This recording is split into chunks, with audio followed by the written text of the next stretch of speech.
Hello అండి, welcome to Saisri kitchen and daily needs. ఈరోజు వీడియోలో తోటకూర వేపుడు టేస్టీగా ఎలా చేసుకోవాలో చూపిస్తానండి. తోటకూర మన ఆరోగ్యానికి చాలా మంచిది. అయితే పిల్లలు తోటకూర తినడానికి ఇష్టపడరు కదండి. ఈ వీడియోలో చూపించినట్టు ఒకసారి ప్రిపేర్ చేయండి, చాలా టేస్టీగా ఉంటుంది. ఇక ప్రిపరేషన్లోకి వెళ్ళిపోదాం రండి.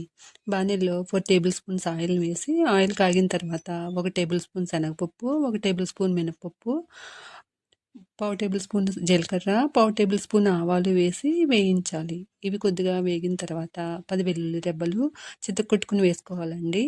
4 పచ్చిమిరపకాయలను చిలుకలుగా చేసి వేయాలి. దీనిలో కరివేపాకు, 2 ఎండుమిరపకాయలను ముక్కలుగా చేసి వేసి వేయించండి.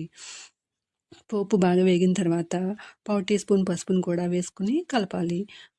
దీనిలో ఒక కట్ట తోటకూరను, అంటే 150 గ్రాముల తోటకూరను చిన్న చిన్న పీసెస్గా చేసి పోపులో వేయండి.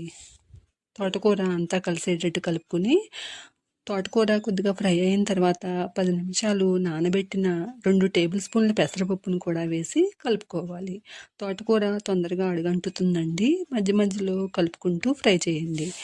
దీనిలో 3/4 టేబుల్ స్పూన్ సాల్ట్ని కూడా వేసి కలుపుకోవాలి. దీనిని మూత పెట్టి 2 నిమిషాలు మధ్య మధ్యలో తిప్పుకుంటూ వేయించండి. తోటకూర ఇలా వేగిన తర్వాత స్టవ్ ఆఫ్ చేసి బౌల్లోకి తీసుకుంటే టేస్టీగా ఉండే తోటకూర వేపుడు రెడీ అవుతుంది.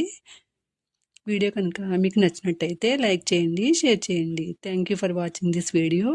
Please subscribe my channel. Thank you.